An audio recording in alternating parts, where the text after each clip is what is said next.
Hey, salut à toi, ici François Soro de Improve. On est là ici dans cette capsule sur Teams 2020. Alors, plusieurs avec la pandémie vont avoir utilisé Teams énormément et je vais vous présenter 5 nouveautés de l'application qui sont de plus en plus utilisées.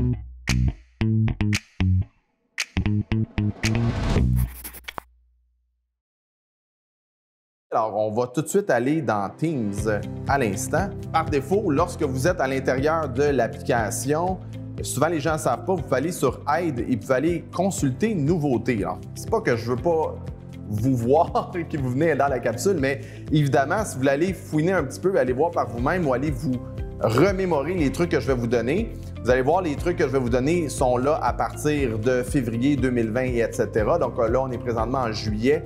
Bien, je vais vous faire le top 5 des fonctionnalités vraiment qui sont les plus fun qui ont été ajoutées. Donc lorsque vous êtes dans une rencontre, il y a une nouvelle fonction qui permet de lever la main.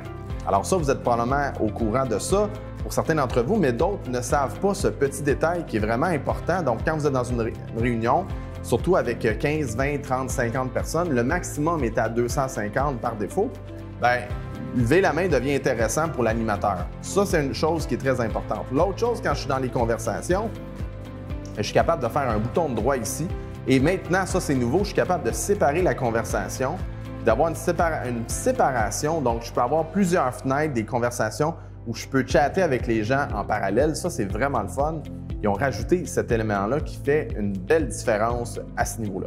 L'autre événement aussi ou élément qu'ils ont rajouté à l'intérieur de Teams dans les équipes, c'est la possibilité de faire des canaux privés. Donc ça, c'est depuis le début de l'année 2020.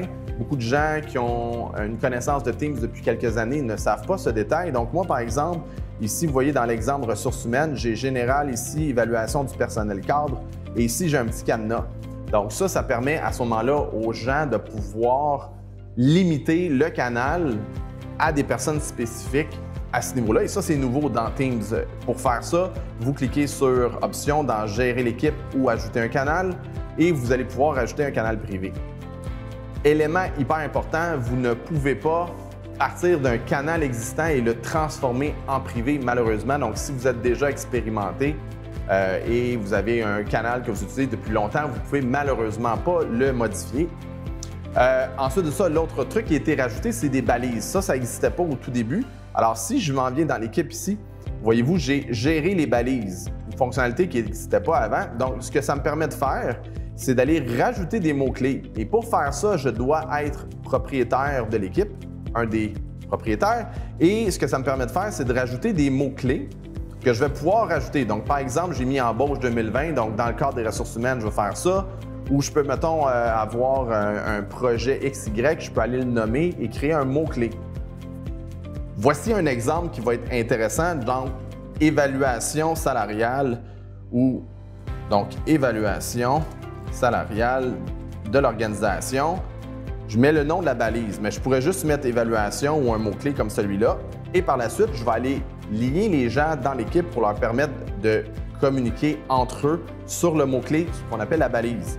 Donc, je pourrais dire, par exemple, je vais aller mettre Lynn ici, je vais la rajouter, je vais rajouter d'autres membres de l'équipe, voici Victor, et ainsi de suite.